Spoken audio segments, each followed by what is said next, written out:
Warahmatullahi wabarakatuh. Waalaikumsalam warahmatullahi wabarakatuh. Iya, gimana kabarnya? Alhamdulillah, Ibu gimana? Alhamdulillah sehat. Masya Allah nih, mukanya tambah kinclong banget ya. Habis jalan-jalan baik ya? Iya, habis jalan-jalan lumayan healing. Refreshing ya Bu? Refreshing. Alhamdulillah. Ya, Wajib. Baik, kemudian hari ini adalah pendampingan Ibu kelima ya. Tentunya saya akan menyampaikan tema pendampingan pada hari ini, yaitu rancangan program yang berpihak pada murid ya. Tentunya saya akan fokuskan pendampingan 5, yaitu yang pertama refleksi penerapan aksi nyata menuju 3.1, kemudian diskusi rancangan program yang berdampak pada murid, kemudian kita akan berdiskusi perkembangan komunitas praktisi yang sudah Bugian jalankan di sekolah ini, kemudian implementasi dari rencana Lokakaya 3 berbagi dengan rekan sejawat ya. Kita juga akan penilaian keterampilan coaching untuk supervisi akademik. Nah itu ya Bugian ya. Siap, Wajib. Oke, sudah sarapan kan?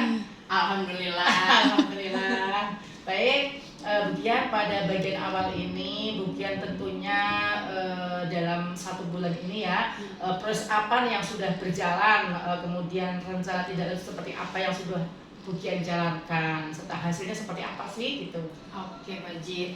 Jadi selama 1 bulan ini kan di AMS saya mempelajari teori tentang dilema etika, bujukan moral ya Bu Haji. Kebetulan memang kasus-kasus dilema etika ataupun bujukan moral ini kan sangat dekat ya dengan lingkungan kita gitu, bukan hanya untuk kepala sekolah, tapi saya di sini sebagai kaprod juga kebetulan ada kasus nih di 1 bulan ini nih, banyak anak-anak dari TITL 2 ya yang saya bawahi gitu Bu Haji.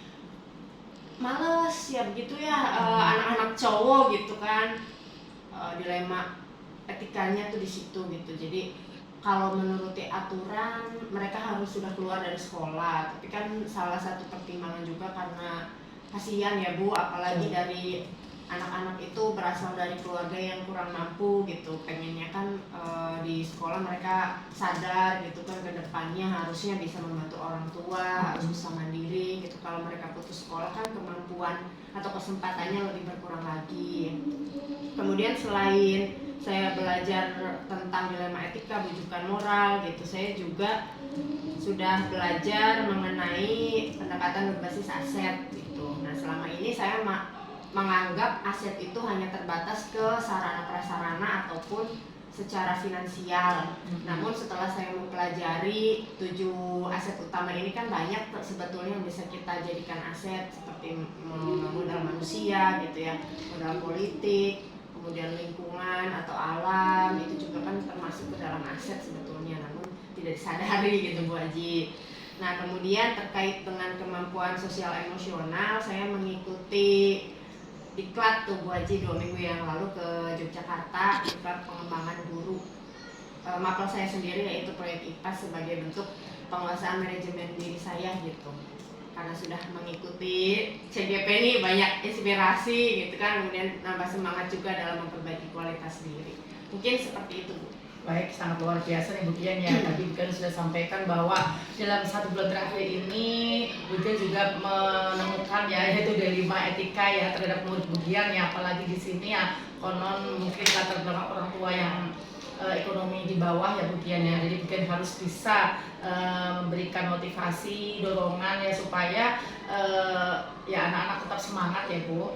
Terakhir tadi Ibu sudah 2 minggu ya di Jogja ya pelatihan. Pelatihannya 1 minggu, kemudian lanjut lagi ke Bandung. Masya Allah, semoga ilmu yang didapat dari pelatihan di Jogja maupun di Bandung akan bisa memberikan manfaat yang sangat luar biasa kepada perkembangan anak-anak yang ada di sini. Baik, terima kasih banyak Bugian sudah berbagi praktik baik selama 1 bulan terakhir ini. Bugian tentunya sekarang kita akan pendampingan inti ya, yaitu penerapan aksi nyata modul 3.1. Nah, bagaimana sih Bugian tuh dalam mengidentifikasi sumber daya yang ada di sekolah? Iya, jadi dalam mengidentifikasi sumber daya yang ada di sekolah tentunya saya melibatkan para pihak-pihak ya Bu.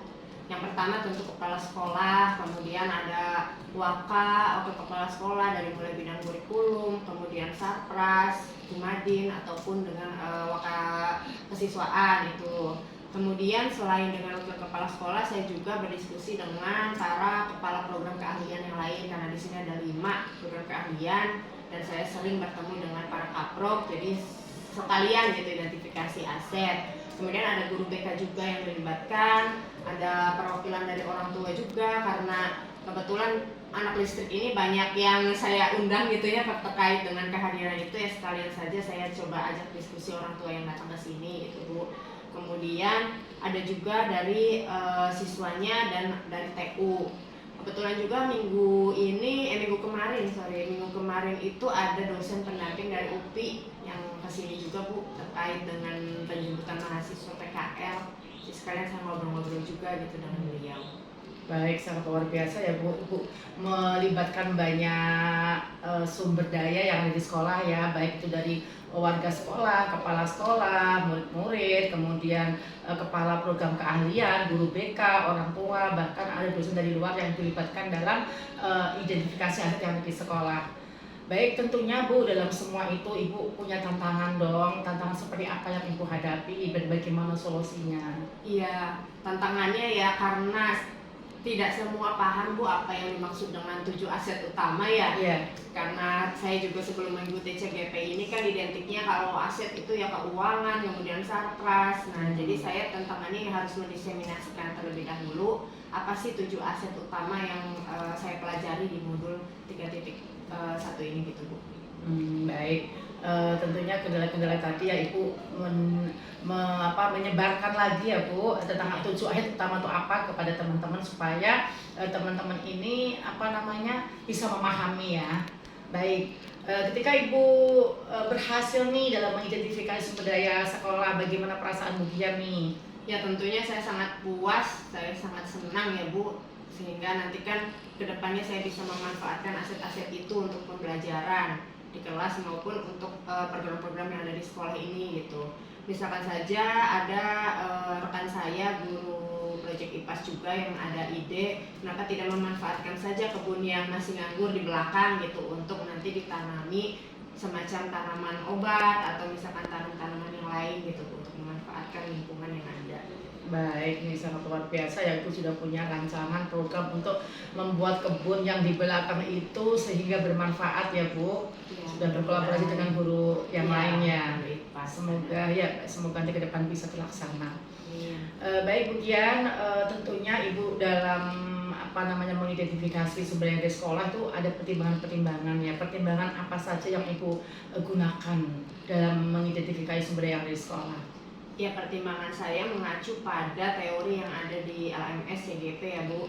Dari 7 modal utama itu yang akan menjadi pertimbangan, diantaranya modal manusia, kemudian modal fisik, modal finansial, modal politik, kemudian modal lingkungan, kemudian agama dan budaya, seperti itu Bu. Jadi ya patokan saya yang ada di LMS aja sih untuk pengembangan. Baik.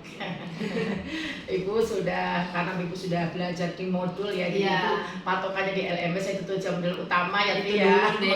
Itu ya. Nanti manusia, sosial, agama, budaya, fisik dan lain sebagainya. Iya, kalau ada pengetahuan baru yang mungkin nanti bisa dikembangkan ya Bu Haji. Baik, tentunya di dalam perjalanan Ibu kan tentu ada hal lain nih yang dapat dijadikan sebagai sumber di sekolah yang belum Ibu temukan. Kira-kira apa nanti Bu? Apa ya Bu, saya kira kalau mengacu pada 7 modal utama sih sudah sih Bu. Oh, sudah semuanya ya? Iya. Oke, baik. Terima kasih banyak Ibu Dian, sangat luar biasa ya. Sekarang kita akan refleksi proses pengambilan keputusan ya. Bu Dian kan dalam proses pengambilan keputusan Ibu berdasarkan hasil pemetaan yang Ibu Dian lakukan, seperti apa sih prosesnya tuh? Ya, saya juga sudah mempelajari 9 langkah pengambilan dan pengujian keputusan ya Bu di LMS. Jadi itu mungkin pengetahuan untuk saya dan saya akan aplikasikan gitu. Terutama saya harus lebih berhati-hati dalam uji legal ataupun uji regulasi Bu. Jangan sampai keputusan yang saya ambil itu melanggar hukum ya Bu. Apalagi melanggar kode etik sebagai guru. Itu sih Bu, jadi yang harus saya lebih perhatikan lagi. Baik, tadi Ibu sudah sampaikan bahwa proses pengambilan keputusan Ibu tetap berpadu pada 9 langkah ya, jangan sampai melanggar aturan ya, regulasi yang sedang baik Ibu sebagai guru maupun sebagai tenaga masyarakat ya, anggota masyarakat. Baik, Bu Gian, apa hal yang menurut Bu Gian masih perlu dikembangkan ya, atau dievaluasi dalam pengambilan keputusan nih? Yang menurut saya perlu dievaluasi itu ya mungkin untuk penyamaan persepsi dengan rekan-rekan sejawat ataupun atasan tuh ya. Jadi mungkin perlu adanya diseminasi. Kalau bisa lah seluruh modul CGP ya Bu, Iya. apa diseminasi gitu tuh. Iya, iya, betul. Karena biar pemahamannya kan sejalan gitu Betul, biar betul. pada mungkin itu Bu. Baik, ini Bu Gian sangat luar biasa ya. Tentunya memang dengan satu pemahaman ya, Iya. itu seluruh warga sekolah ya, ya lebih baiknya sih itu tuh semua modul CGP di. Ya kalau bisa ikut guru penggerak. Nah, itu lebih baik lagi. Iya betul. Bu Gian, tentunya Ibu dalam banyak hal yang mendukung ya keberhasilan Ibu Gian dalam pengambilan keputusan. Seperti apa sih, dukungan seperti apa nih? Ya, jadi yang paling penting itu ya dukungan dari kepala sekolah Bu, karena yang pengambil keputusan ya Bu ya, yang mempunyai kebijakan di sekolah ini kan ujung tombaknya ya dari kepala sekolah gitu. Jadi ya yang perlu itu ya keputusan dari kepala sekolahnya sih Bu. Baik, tentunya tadi Bu udah sampaikan ya, kepala sekolah nih ya, pada ujung tombak Iya. keberhasilan ya dalam mendukung program-program yang sudah Bu Gian lakukan, baik mengambil keputusan, baik program yang direncanakan ya Bu Gian ya. Kalau kepala sekolah sudah mendukung sepenuhnya ya insya Allah ya Bu, Iya. semua akan berjalan dengan lancar. Baik, Bu Gian, adakah pengalaman yang terjadi nih, baik Bu Gian sebelum ikut guru penggerak maupun sedang berjalan, adakah pengambil keputusan yang apa ya, yang mencerminkan dilema etika gitu? Ada ya tadi sih Bu, masalah siswa kehadiran siswa ya, ya. pertama itu sering sekali dari mulai saya menjadi wali kelas kemudian sekarang menjadi ketua program. Ya kalau berhubungan dengan anak laki-laki ya itu dilemanya tuh Bu, ketika mereka tidak masuk selama berhari-hari bahkan nyampe hitungan bulan gitu kan, setelah sudah disadarkan dengan berbagai cara lah istilahnya tetap aja begitu, yaitu dilema gitu, apakah mereka mau tetap dipertahankan atau mau dikeluarkan sesuai aturan. Itu paling Bu. Ya, Baik. kebanyakan masalah itu. Namanya juga di ini ya Bu ya, di maksud SMK negeri di letaknya di daerah Iya. kampung pinggiran ya, jadi memang jadi etika tuh tentunya kita selalu sering hadapi ya, nanti bagaimana solusinya dan bagaimana kebijakan dari sekolah ya Bu Gian ya. Iya betul. Baik Bu Gian, menurut Bu Gian nih apakah proses pengambilan keputusan yang dilakukan yang tadi Ibu kan banyak sekali tentang kehadiran siswa nih, apakah pengambil keputusan Ibu dalam dilema etika tadi sudah sesuai dengan langkah yang Ibu pelajari di modul 3.1 nih?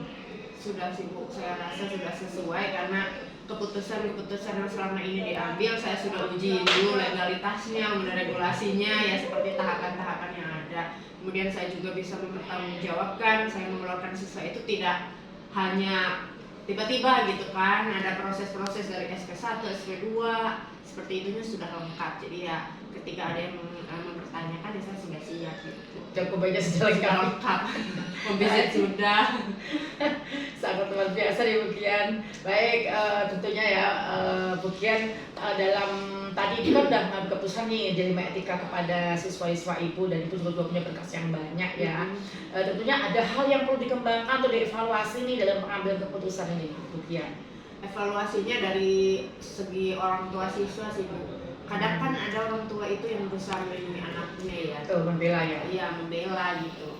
Padahal dia nggak sakit, dibilangnya sakit. Akhirnya kan absennya kan ya udah alasannya banyak, sakitnya jadi banyak juga gitu.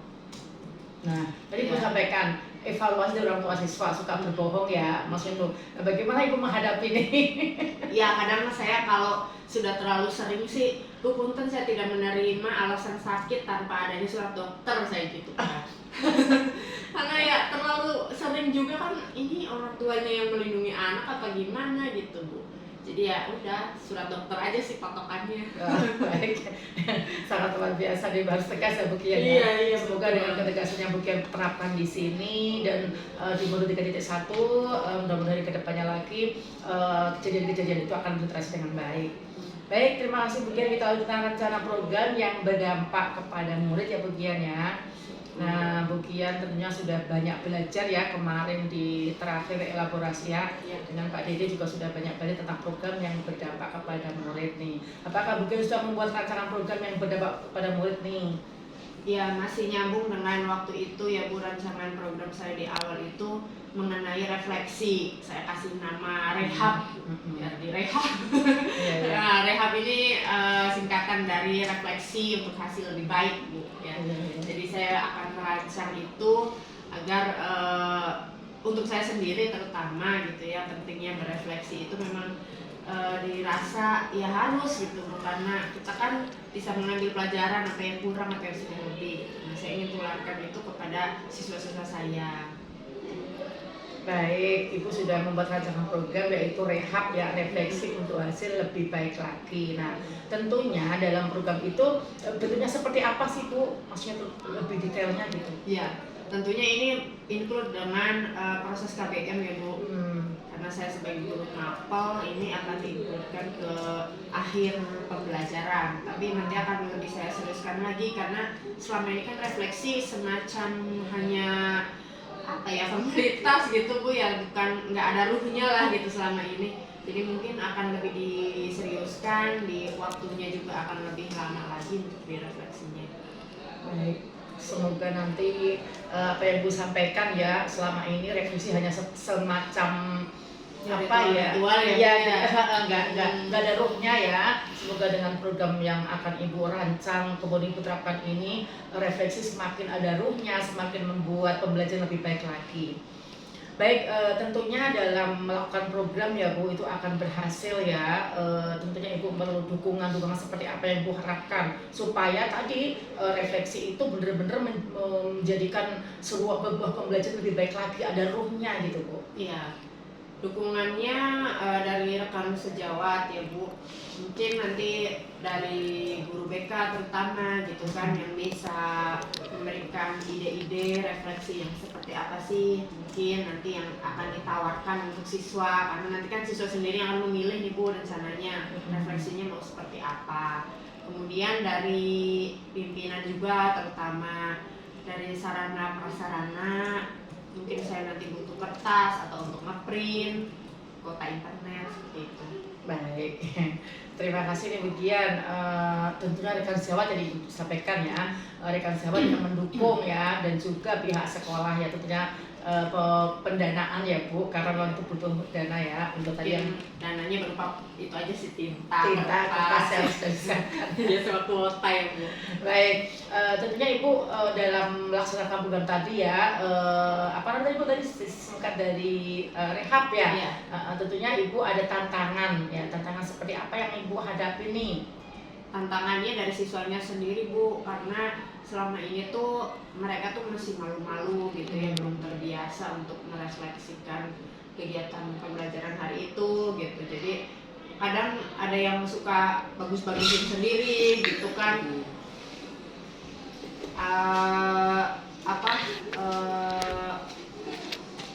jadi apa ya, jadi nggak jujur lah Bu ya. Baik. Gitu. Baik, tadi Ibu sudah sampaikan tantangan dari siswa itu sendiri tidak terbiasa untuk jujur ya Bu. Nah, bagaimana Ibu menghadapi tantangan tersebut nih supaya anak mau mengakui gitu loh? Iya, jadi saya mungkin akan lebih membimbing siswa lagi untuk menjawab pertanyaan refleksi dengan jujur gitu ya Bu, tanpa dibuat-buat. Baik, sangat luar biasa nih Bu Gian. Semoga dengan apa yang Ibu Gian lakukan tadi, tantangan-tantangan tersebut bisa diatasi dengan baik. Baik, kita lanjut tentang perkembangan komunitas praktisi yang sudah Bu Gian rintis ya, karena di Loka Karya 2 Ibu Gian juga sudah belajar tentang bagaimana cara merintis Loka Karya. Kemudian Ibu juga sudah merintis selama beberapa bulan ya sampai sekarang. Nah, bagaimana Bu komunitas yang sudah dirintis oleh Ibu nih, perannya seperti apa nih dalam proses pembelajaran? Iya. MGMP yang ada di sekolah terutama ya guru proyek IPAS itu, jadi kita sudah mulai merancang proyek-proyek yang akan dikerjakan selama 1 semester seperti itu. Jadi nantinya dari hasil di pelatihan kemarin juga saya diseminasikan kepada rekan-rekan, karena banyak sekali pengetahuan yang terkait dengan mapel proyek IPAS yang saya dapat kemarin yang harus saya sampaikan juga ke rekan-rekan. Kemudian dari MGMP yang di kabupaten juga sih sudah mulai ada komunikasi juga Bu di sana. Kebetulan akan ada pergantian pengurus, katanya saya dijadikan bendahara juga MGMP kabupaten katanya Bu, tapi belum ngumpul sih nanti diseminasi sana. Sangat luar biasa nih Ibu sudah berperan banyak ya kepada MGME Guru Mapel IPAS ya, kemudian Ibu kan IPAS ya. Kemudian juga tadi Ibu sudah sampaikan bahwa Ibu sudah memberikan masukan atau evaluasi dari proyek-proyek yang selama ini dikerjakan pembelajaran IPAS juga ya Bu. Tentunya di Kabupaten Tanjung juga Ibu sudah sampaikan sudah mulai aktif ya. Bahkan Ibu akan jadi pengurus utama. Mudah-mudahan terkabul supaya nanti lebih sepak terjang Bugian lebih meluas, tidak hanya di sekolah kan, bisa merilis di tingkat kabupaten juga. Baik Bugian, apa saja nih perubahan yang menyenangkan nih baik dari Ibu maupun rekan-rekan sejawat nih di komunitas praksi yang sudah Bugian rintis nih? Ya, perubahan yang menyenangkannya karena kami jadi lebih paham Bu tentang apa sih sebenarnya mapel proyek IPAS gitu, karena ini mapel baru yang ada di kurikulum Merdeka. Ini kan peleburan dari kimia, fisika, biologi dan sejarah IPS Ibu ya. Jadi kan waktu awal-awal itu kami masih ini apa yang harus kami lakukan gitu di kelas, apa yang proyeknya, yang dimaksud proyek ini seperti apa gitu. Jadi setelah kita berdiskusi, setelah saya melakukan pelatihan, jadi sudah lebih paham lagi. Baik. Tadi Ibu sudah sampaikan bahwa Ibu awalnya dengan teman-teman bingung ya karena gabungan di beberapa mata pelajaran jadi satu ya apa yang harus kita lakukan. Tapi seiring berjalannya waktu tadi Ibu sudah sampaikan Ibu sering ikut pelatihan bahkan di Jogja, di Bandung ya, mungkin Ibu sudah ada wawasan dengan teman-teman ya sehingga apa yang Ibu tadi bingungkan sudah bisa teratasi. Baik, apa nih rencana Bugian dalam komunitas praktisi ini apabila program PGP ini selesai? Ya, tentunya saya berharap sih ilmu-ilmu yang sudah diperoleh tidak hanya didiseminasikan di guru-guru yang ada di sekolah ini saja gitu ya Bu.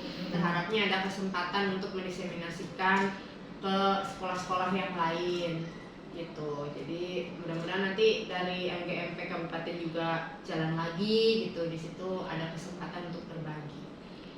Baik, jadi komunitasnya tetap berjalan ya Bugian ya, walaupun program PGP sudah selesai, tetap harus istiqomah ya dalam melaksanakan kebaikan-kebaikan, menularkan virus ya kepada teman-teman, terutama guru-guru IPAS yang ada di sekolah sini maupun di luar sekolah SMK Negeri Satu Arahan.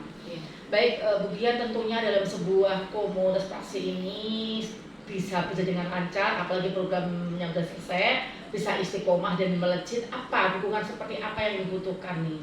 Ya, dukungan moral terutama dari rekan-rekan sejawat. Jadi kadang ada kan kitanya yang semangat tapi dipatahkan lagi sama rekan sejawat yang menganggap apa sih kayak gitu buat apa gitu kan. Itu juga kan mungkin ngaruh ke mental. Jadi itu dukungan moral sangat diperlukan, semangat dari rekan sejawat untuk terus mempertahankan gitu semangat dari program CGP ini untuk kedepannya. Kemudian tentunya dari pimpinan terutama ya Bu, kalau pimpinannya nggak mendukung kita juga susah kan mau melakukan pengembangan diri gitu. Kalau fasilitas ya standar sih Bu, mungkin ya fasilitas printer, laptop gitu sama wifi. Baik, Bugian alhamdulillah semangatnya luar biasa ya, walaupun program PGP selesai, Ibu tetap ya memang dukungan dari kasih jawat, apalagi anggota dari komunitas sendiri ya Bu harus benar-benar memberikan semangat yang tinggi seperti Ibu Gian ini ya. Dan tadi Bu udah sampaikan jika seorang pemimpin dukung ya udah Ibu akan kemampuan akan didukung ya, lebih memudahkan. Baik Bugian, kita akan lanjut kepada pasca observasi pembelajarannya. Di akhir P4 kemarin, Ibu sudah membimbing rekan sejawat untuk membuat RPP, Ibu juga melakukan observasi kelas ya. Nah, kemarin Ibu sudah coaching dengan teman sejawat. Nah, apa tujuan percakapan kemarin dan bagaimana hasil analisis observasi kelasnya Bugian? Ya, jadi tujuannya tentu dari mulai pra observasi itu kan ditanyakan area pengembangan yang hendak dicapai ya Bu ya. Kemudian strategi-strategi apa yang dilakukan oleh rekan sejawat saya untuk mencapai tujuan tersebut gitu. Kalau untuk observasinya, saya mengobservasi kelas 10 TITL 1. Kebetulan Ibu Eti itu mengajarnya bahasa Inggris. Jadi di situ saya mengobservasi Bu Eti menggunakan model PJBL, namun sintaknya belum terlihat dengan jelas yang saya observasi. Sintak-sintak dari mulai merencanakan proyeknya, kemudian membuat jadwalnya itu belum nampak seperti itu Bu. Tapi secara keseluruhan sih dia sudah bagus, ada refleksinya juga gitu kan. Jadi anak bisa mengaitkan pembelajaran dengan yang mereka sudah pahami di hari itu. Baik, tadi Ibu Gian sudah menyampaikan ya bahwa area pengembangan tentunya Ibu akan Ibu sudah menemukan area pengembangan apa ya, kemudian rencana tidak seperti apa. Mungkin tadi Ibu sudah sampaikan bahwa Ibu Eti menggunakan BJBL, tapi sinta-sintanya itu belum kelihatan. Nah, rencana apa nih yang akan Ibu kembangkan untuk Bu Eti supaya ke depan lagi lebih baik lagi nih Bu Gian?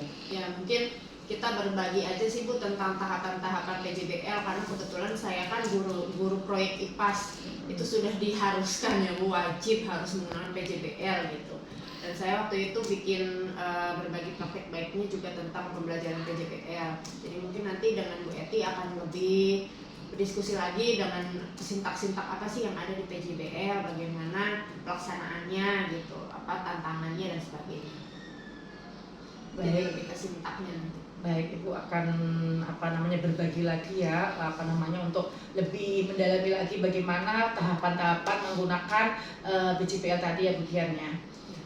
Baik Bu Gian, terima kasih banyak. Sebelumnya sebelum ke akhir pendampingan, tentunya Bu Gian kan banyak sekali nih dari modul pertama sampai hingga akhir ini, banyak sekali materi-materi yang sudah Bu Gian ikuti lah. Nah, dari materi itu apa yang sudah Ibu berkuasai dan sudah dipraktekkan nih selama ini di SMK Negeri 1 Arahan? Yang membekas ya Bu ya, paling membekas itu tentang materi pembelajaran berdiferensiasi menurut saya. Jadi itu yang sangat menarik, sehingga saya tuh waktu mempelajari modul itu saya benar-benar gitu untuk merancang aksi nyatanya juga yang saya langsung terapkan di kelas saya gitu. Jadi mulai diferensiasi konten, kemudian proses ya Bu ya, kemudian diferensiasi juga tugas-tugas anak di akhirnya gitu. Jadi mungkin itu sih Bu dari semua materi yang paling saya kuasai dan membekas lah istilahnya ya. Semuanya juga bagus sebenarnya, tapi yang paling gitu bikin saya biar bisa pembelajaran di kelasnya lebih asik. Baik. Tadi Ibu sampaikan ya, mungkin Ibu udah senang banget ya dengan materi berdiferensiasi ya, karena selama ini kan kita masih fokus satu ya, maksudnya kita memiliki banyak sekali anak tapi tidak bisa mengakomodir ya kebutuhan siswa ya. Tapi dengan Ibu memahami apa berdiferensiasi itu tadi, Ibu bisa mengakomodir kebutuhan belajar siswa. Ini sangat luar biasa nih Bu Gian. Tentunya ada materi yang masih membingungkan nih, materi apa nih yang harus dipelajari lagi nih Bu Gian? Yaitu materi coaching, jujur aja. Karena di situ ada mengajukan pertanyaan berbobot yang menggali lagi kan tentang coaching itu. Potensi coaching kita harus gali dengan mengajukan pertanyaan-pertanyaan tanpa kita memberikan saran kan Bu ya kalau coaching. Nah itu yang menurut saya masih susah, harus dilatih. Jadi kadang-kadang kita tuh gemes gitu kan, pengen kasih saran yang menurut kita benar, padahal kan dalam coaching itu solusinya harus dari coaching. Nah itu yang paling harus dilatih lagi. Baik, tadi Ibu sampaikan ya yang masih bingung dan perlu didalami lagi adalah materi coaching. Bagaimana seorang coaching ini, bagaimana kita tuh menjadi seorang coaching yang benar ya. Untuk menggali pertanyaan-pertanyaan, kemudian kita nggak boleh memberikan jawaban, solusinya dari coaching kita sendiri.